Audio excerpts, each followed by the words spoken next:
Don't worry. Nobody will hurt you, she whispered, and her voice did not shake, even though every other part of her was shaking. Her hands, her knees, the small muscles at the backs of her legs that had been locked and braced for 23 minutes against a terror she refused, on principle and on instinct, to show on her face. She was Mara Delgado, 26 years old, a size 18 on a good day, and a size 20 on a bloated Tuesday. A graveyard shift waitress at Rosie's all-night diner on the corner of Vane Street and Holloway in the city of Creston. And she smelled of coffee and maple syrup and the particular brand of industrial dish soap they used on the late shift. And she had never in her 26 years done a single thing that anyone with any authority on the matter would have called remarkable. She was nobody special. She had been told so, directly and indirectly, and in 100 different registers, by 100 different people across the full accumulated length of her life.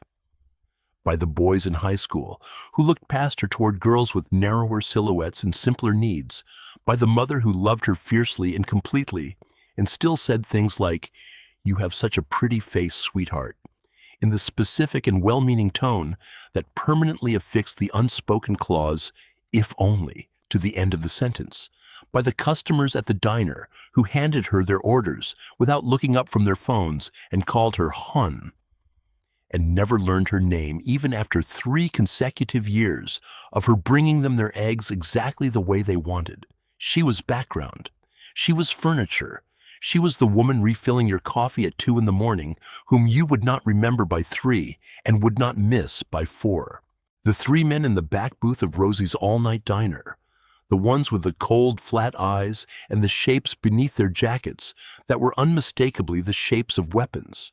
That particular arrangement of weight and angle that you learned to recognize if you worked graveyard long enough in a city like Creston, had looked at her that exact same way the moment she stepped between them and the child. Like she was a parking cone someone had left in an inconvenient spot. Like she was a minor and temporary obstacle in the path of something that was going to happen, regardless of what she did or didn't do.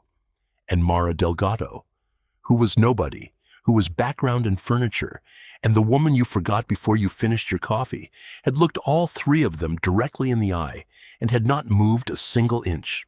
The little girl behind her, pressed hard against the backs of her thighs, with small fists bunched tightly into the fabric of Mara's burgundy uniform skirt, had made a sound so small and so frightened that Mara felt it move through her like a current, through still water, bypassing every rational process and going directly to something cellular, and she thought with a clarity that cut straight through all of the terror and reduced it to its essential core.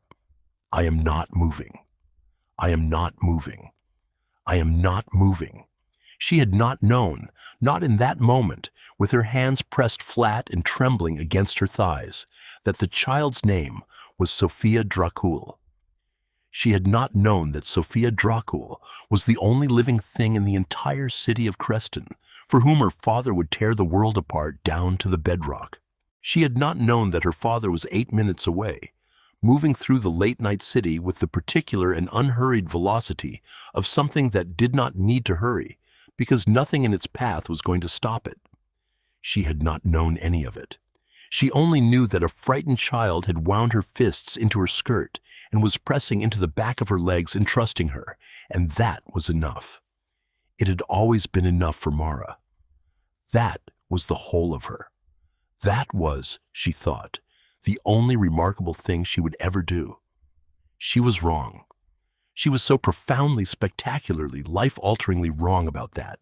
She had worked the graveyard shift at Rosie's for 3 years, ever since her mother's diagnosis had redirected the money she had carefully saved for the 2nd year of her accounting degree toward the specific and merciless economy of hospital bills, specialist consultations, prescription costs, and the endless administrative machinery that serious illness generated, regardless of whether you had the resources to manage it.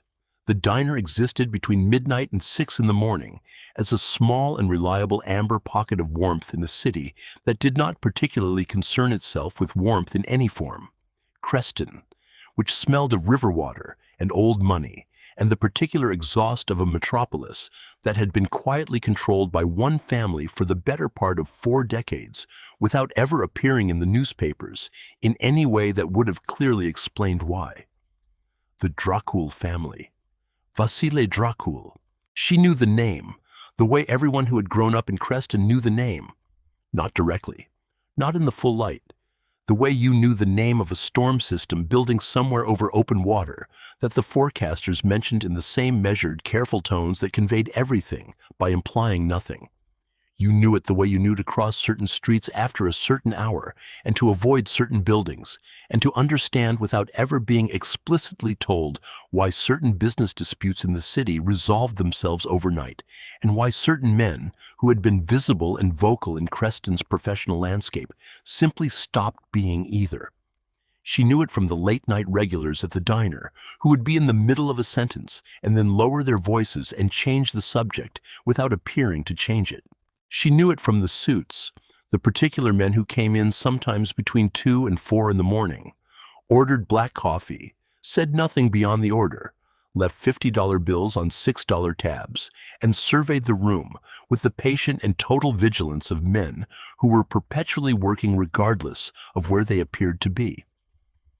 She had refilled those men's coffee and thought about the accounting binder in the back of her closet and her mother's latest round of blood work and what she was going to make for dinner when her shift ended and whether she could afford the bus or needed to walk. And she had not thought about Vasile Draul except as a name that existed at the periphery of the city she lived in, which was as close as someone like her was ever going to get to someone like him. Until the night a small girl with a backpack shaped like a yellow rabbit and a bruise beginning to form above her left cheekbone pushed open the door of Rosie's at 11:47 in the evening and looked at Mara with enormous dark eyes, the deep color of midnight water, and said, very quietly and very carefully, the way children say things they have been taught to say in emergencies, "Can I sit here until my papa comes?" Mara had said yes. Immediately, without hesitation, without calculation, in the way she said yes to every frightened thing that found its way into her corner of the world, because that was the truest thing about her, underneath all the invisibility and all the years of making herself smaller. She said yes to the frightened things. She had brought the girl hot chocolate with extra marshmallows and a glass of water.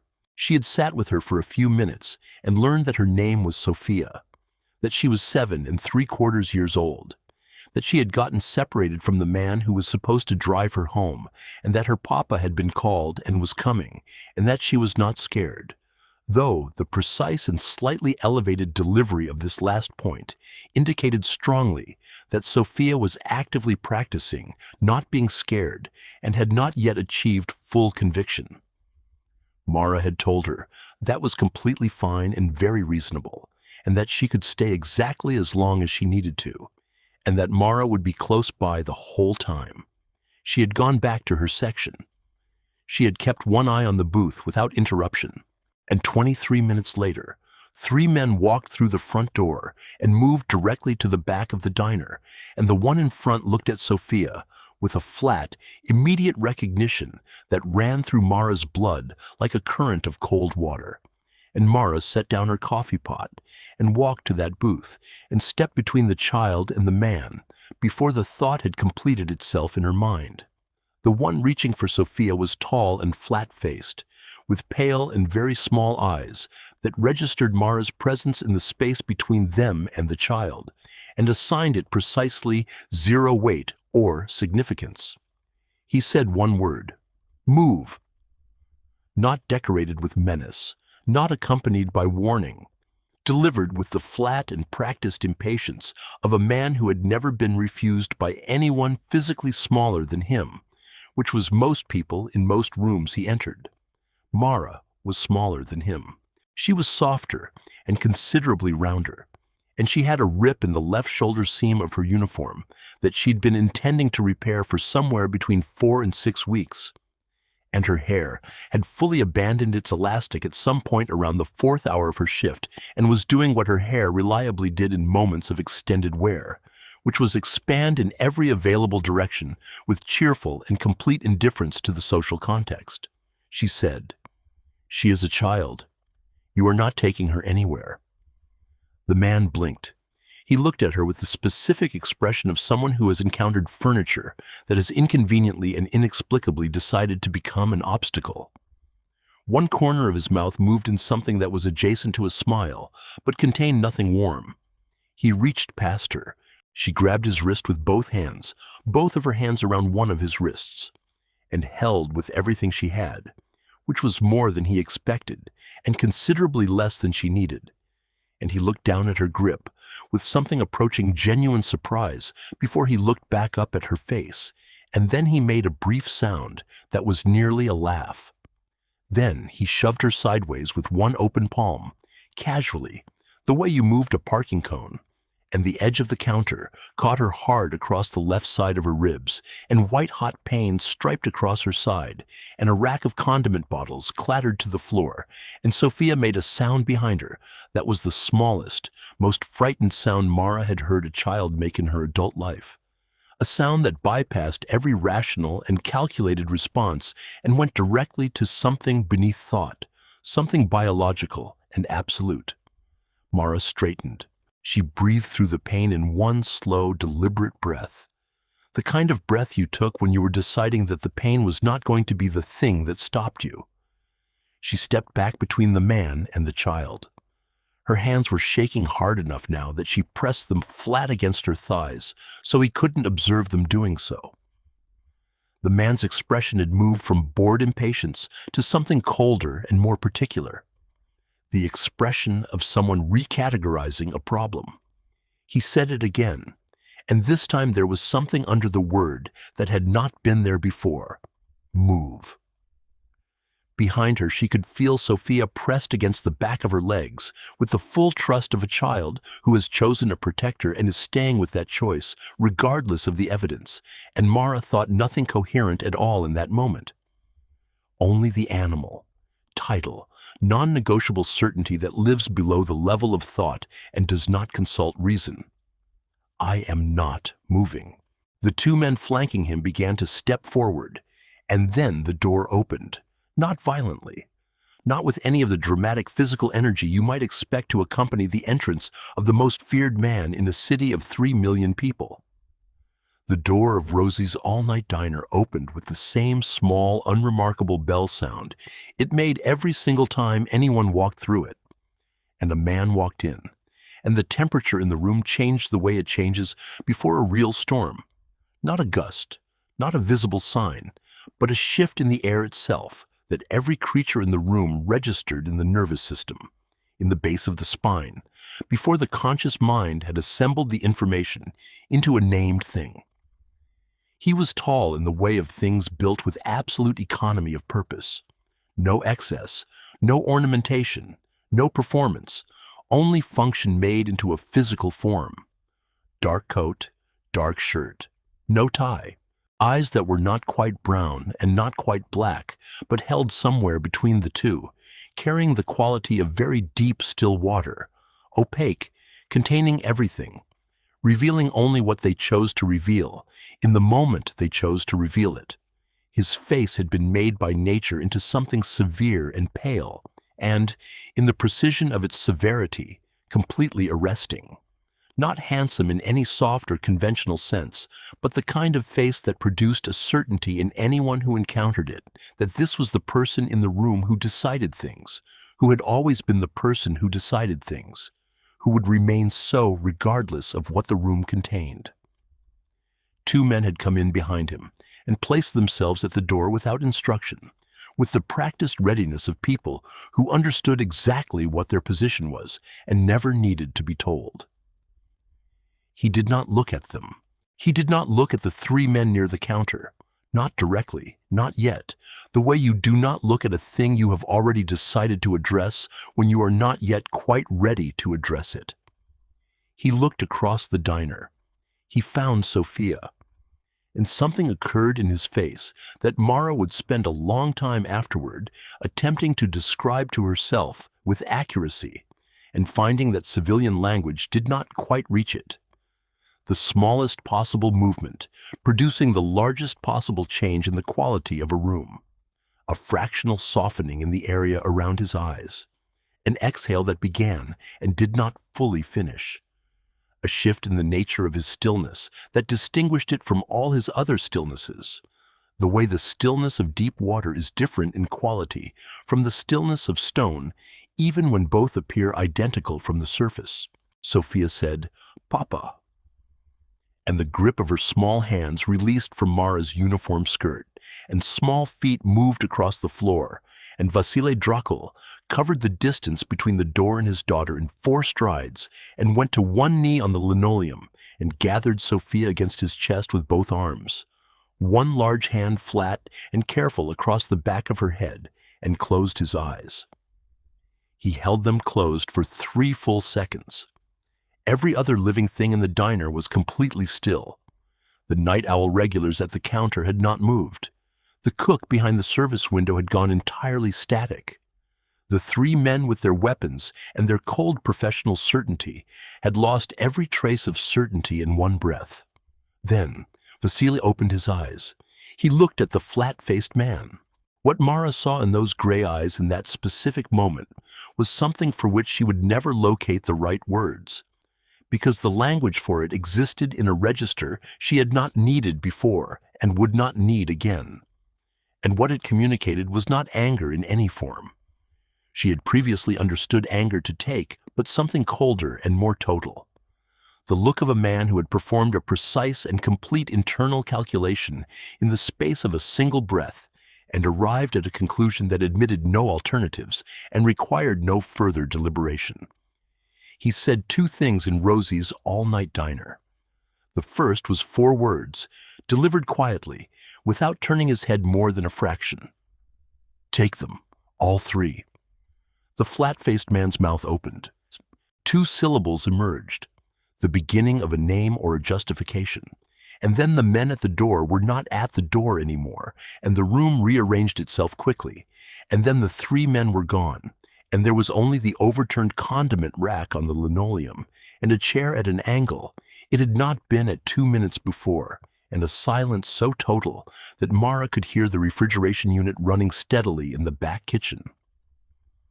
Vasile was still on one knee, Sophia against his chest, one hand at the back of her head. Then he stood, holding the child easily against one side with one arm, and he looked at Mara. His eyes moved to her face, and then to the hand she still had pressed against her ribs, and then to the edge of the counter she had been shoved into, and she watched his jaw tighten. A single small controlled movement, a single muscle beneath pale skin. And he said the second thing. He said it quietly. He said it looking at her and at nothing else in the room. "Who put hands on you?" She said she was fine.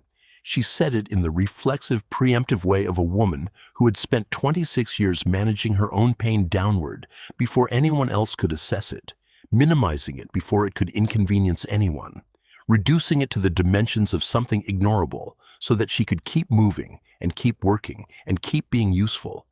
And he looked at her for a long and entirely unhurried moment with those gray eyes and said, with complete and deliberate evenness, "That is not what I asked." They sat in the back booth. Sophia fell asleep against his arm within 15 minutes, the yellow rabbit backpack tucked beneath her head, and Vasile asked Mara questions with the precision and completeness of a man for whom small talk was a concept that existed in theory but had never been personally adopted. He listened to every answer before formulating the next question. He absorbed every word completely. How long had Sophia been in the diner? What had she said when she first appeared? What precisely had happened when the 3 men arrived? In what sequence? In what positions? Which of the men had touched her? Exactly where and with exactly how much force? She answered all of it, and she was aware as she answered that the quality of his attention was unlike anything she had encountered before in 26 years of being in rooms with people. Most people listened with a portion of their available attention, while the remainder was already elsewhere, already composing a response or drifting to adjacent concerns. He gave her the full, unpartitioned weight of everything he had. It was, she thought, the most disorienting element of the entire evening, including the men with the weapons, because she had no frame of reference for being the complete focus of that kind of presence, and was not sure how to exist inside it without becoming self-conscious in ways she did not usually permit herself. She was aware of her hair, which had expanded into its natural state of maximum volume. She was aware of the rip in her shoulder. She was aware of her own softness, the roundness of herself, the full physical reality of the body she had spent so many years being taught to treat as a problem, to be managed, to be apologized for, to be minimized to the dimensions of something less inconvenient. Men like the flat-faced one had looked at that body and seen an obstacle or an irrelevance.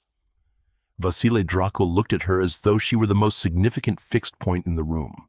She did not know what to do with that, and so she answered his questions and told him she should probably clean up before the morning shift, and went home and sat in her kitchen with her coat still on for a long time before she was able to sleep.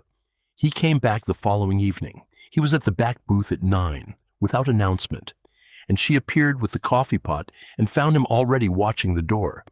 And she sat because he asked her to, and Petra, the right-hand man, large and stone-faced and apparently incapable of communicating anything except through the precise architecture of his silences, materialized and covered her section without a word. They talked for 2 hours past the end of her shift, and then 3, and it became a pattern across the following weeks, and some evenings Sophia was there doing homework at the end of the booth with her yellow rabbit backpack open and her dark head bent over a workbook, leaning against Mara's arm, as settled and certain as a small animal that has decided where it belongs. On the 22nd evening, Vasile sat down and folded his hands and said without preliminary, "The man who put hands on you. His name was Grigor Tepes. He is no longer a concern." Mara looked at him. A feeling moved through her that was not fear and not precisely relief, and had the weight of both and the temperature of neither. "I told you I was fine," she said. "Yes," Vasile said, "you were wrong." A pause that was not uncomfortable, just present. "There is a position. In my organization, financial forensics, you would do the work you told me you want to do. You would be compensated in a way that actually reflects what that work is worth, which is considerably more than anyone has paid you for anything to date. And you would never again wear a uniform with a rip in the shoulder unless you specifically and deliberately chose to." Mara looked at her shoulder. Still unrepaired, she looked back at his face. "What if I specifically and deliberately choose to?" His mouth did the thing that was not quite a smile and was more devastating than any smile she had been on the receiving end of in 26 years. "Then," he said, with that particular quiet certainty, "it would be the most expensive rip in the city." She took the position. She retrieved the accounting binder from the back of her closet and sat with it on her kitchen floor and turned every page of her own 20-year-old handwriting and thought about what it cost to set something down in the dark and walk away from it, and how different the weight of picking it back up felt now, in the direction she was finally moving. She reported to the 14th floor of a glass building on Holloway, with a view of the whole city, the river, the old district with its stone facades, the skyline that Creston wore, with the particular indifference of a powerful thing that has long since stopped seeking approval for being what it is. She sat up on the floor with her shoes off, and the binder open, and 3 coffee cups arranged around her in a configuration that became her working signature, and she followed the numbers. She followed them the way she had always followed numbers when no one was watching, and no one was grading her on form or appearance, or whether she took up too much space in the room, completely, with focus and with the particular quiet joy of doing something you were built to do and had been kept from for too long. The legacy Meridian trust structures were boring. That was the point. They were old and complicated and inactive seeming. A specific kind of financial topography that rewarded patience and penalized impatience. The kind of accounts that a confident and arrogant person would look at once and decide were not worth the effort. The second accountant, whose name was Breivik, had been extremely confident. He had been counting on that confidence being shared by everyone who came after him. He had been extracting money from those accounts in small, irregular, carefully spaced increments for 11 years, varying the amounts and the intervals in a pattern that looked, to a casual examination, like nothing at all. It did not look like nothing to Mara. To Mara it looked like exactly what it was, which was a trail, which was marks, which was the fundamental truth of numbers that had kept her company in the back of her closet for 6 years. They always left marks. Every single transaction was a mark, and if you cared enough to look carefully at the marks in the right sequence, they told you everything. She confirmed the pattern on day 73. She printed her findings on a single clean sheet. Every figure sourced, every calculation verifiable, a complete and irrefutable record of 11 years of theft presented in 14 lines. And she carried it to Vasile's office and placed it in front of him without preamble. "Your second accountant," she said. "The Meridian Trust structures. He has been removing funds from them for 11 years. He chose those accounts because they are old and complicated, and he believed no one would ever look at them with sufficient care. He was correct in that assessment until today." Vasile took the page. He read it in its entirety, unhurriedly, the way he read everything, completely, absorbing every word before moving to the next. He set it down on the desk with perfect steadiness. He looked at her. What was in his expression was not surprise. It was the recognition of a man who has suspected a thing to be true and is watching it proven with the evidence he requested. "How did you find it?" he asked. "The numbers left marks," Mara said. "They always do. You only need to be willing to spend time with the ledgers that everyone else decided were not worth their attention. Most people are not willing. I am always willing." He stood from behind the desk and came around it and crossed to where she was standing and stopped in front of her, close enough that she tilted her head back to hold his gaze, which had become by now a completely natural angle, a direction she had gotten used to the way you got used to north once someone handed you a compass. He took her face in both hands with the deliberate and careful tenderness of a man handling something he had been afraid of losing before he had fully come to possess it, and he said, quietly, directly into the space between them, "You are the most remarkable person I have ever encountered in my life." Mara's heart performed something for which there was no clinical description. "I am a former waitress who found a spreadsheet anomaly in some old trust accounts," she said. "You are wrong about what you are," he said. "You have been wrong about it for a very long time. I intend to spend a considerable portion of the foreseeable future correcting that error, if you will allow me to." And then he kissed her with the slow and absolute conviction of a man who had made one decision and was constitutionally incapable of making decisions in any degree less than complete. Sophia knocked on the door frame from the outer office 22 seconds later and announced in a tone of considerable authority that Petra had asked her to convey that they were being extremely embarrassing and that he could hear everything through the door and that it was very unprofessional behavior for a place of business. Vasile did not stop kissing Mara. Mara laughed against his mouth. Outside, the city of Creston moved through its ordinary evening, and inside, on the 14th floor, something that had begun in a diner at midnight with a frightened child and a woman who refused to move was arriving at exactly where it had always been heading. The accountant Breivik was dealt with by the following morning, escorted to a conversation that Mara did not require the specific details of and did not ask for, in the way that one can be deeply competent at understanding the architecture of an organization while making principled decisions about which rooms within that architecture one personally enters. The Meridian Trust structures were secured and the records sealed under new controls. The 11 years of extracted money was recovered through methods that Mara found it professionally interesting and personally prudent not to examine too precisely. What mattered was the outcome. The accounts were whole, the theft was documented, and the person responsible had encountered the particular kind of accountability that Vasile Draul provided to people who helped themselves to things that were not theirs. She had her office on the 14th floor with the window that faced the whole city, and her name etched clean and permanent into the glass panel of the door, Mara Delgado, in letters that occupied exactly the space they needed to occupy. Her accounting binder was on the shelf, no longer a closet artifact, but a living working document, annotated and consulted and growing. She had a desk with a view, and a chair that fit her, and a coffee machine that Petre had installed on her third day because, he said in the fewest possible words, the walk to the kitchen was inefficient for someone who consumed as much coffee as she did. And on the desk, placed there by Vasile on the morning she officially started, before she arrived, so that it was simply a fact she walked into rather than a gesture she witnessed, was a coffee mug. White ceramic, substantial, heavy in the hand, the exact weight and style of the mugs at Rosie's all-night diner on the corner of Vane Street in Holloway.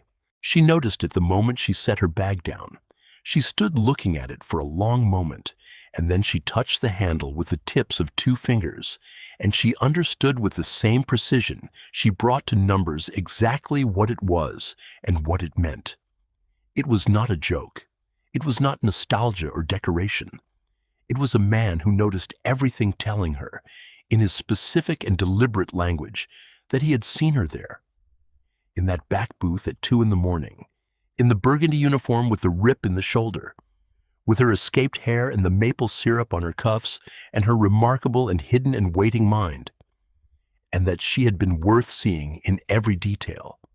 That all of her had been worth seeing from the very beginning, in every room she had ever made herself smaller to fit into, in every moment she had minimized and apologized for the plain fact of being exactly and fully what she was. That her full, soft, unapologetic physical self, and her brilliant, underused mind, and her habit of saying yes to frightened things had always been worth everything. Vasile was in the doorway behind her.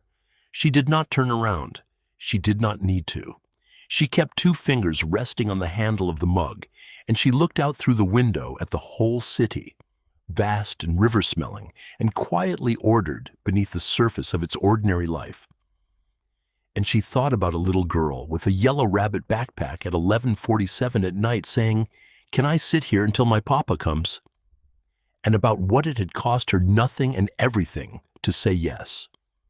She thought about standing still when every instinct said move. She thought about being wrong about what she was and what she was worth. She thought about what it felt like to be seen by someone who looked at the full, unedited reality of you and found it not too much, but exactly enough. She was done being wrong about herself, completely and permanently done. She had done one remarkable thing in a diner at midnight, and it had been the first remarkable thing in a life that intended from that moment forward to be full of them. Vasile crossed the office and stood beside her, and they looked at the city together and said nothing, because they did not need to. And the mug was there, and the binder was on the shelf, and the name on the door was hers.